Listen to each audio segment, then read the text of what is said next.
Alright, today I'm going to talk about immigration to the United States. I'm going to try to come up with a conclusion. Immigration continues to be the subject of intense national debate. The more than 1 million immigrants arriving each year have a very significant effect on many areas of American life. The latest data collected by the Census Bureau shows what the last decade was the highest in terms of immigration arrivals in American history. Immigration plus births to immigrants add more than 22 million people to the U.S. population in the last decade, equal to 80% of the total growth. Immigrants and their young children under 18 now count for more than 1 in 5 public school students, 1/4 of those poverty, and nearly 1/3 of those without health insurance, creating enormous challenges for the nation's schools, healthcare system, physical infrastructure.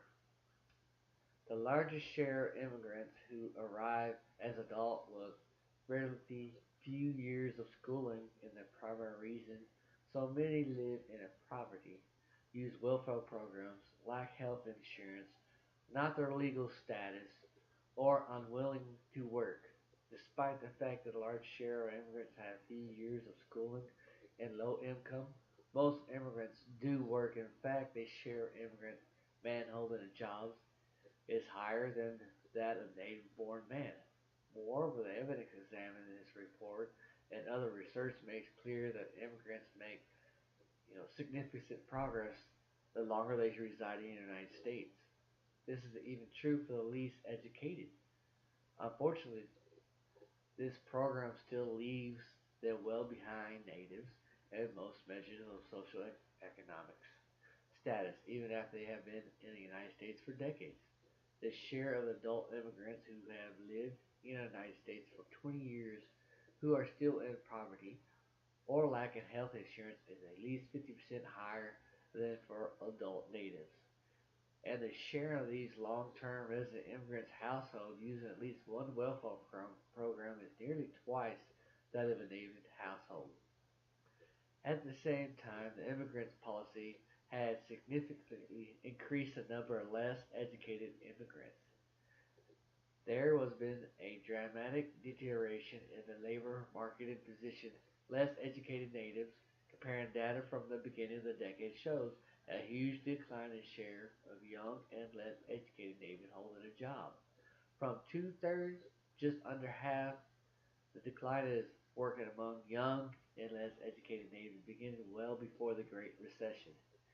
It is very difficult to find any evidence of a shortage of less educated workers in the United States.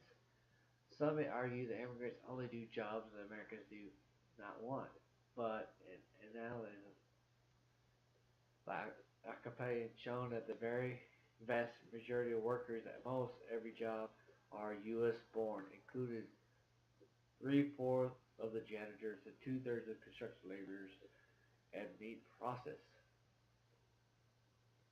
Should we continue to allow in so many people with little education, increase in potential jobs, competes for the poorest American workers, and the population needs of government assistance? Setting aside the lower status of immigrants, no nation has ever attempted to incorporate 40 million newcomers into its society. Those concerned about the population growth point to added sprawl, traffic pollution, pollution, and overall impact on the quality of life that may come from causing so many population growth from one government policy. Immigrant supporters of the policy growth point to a greater opportunity for business, workers, and consumers that may create.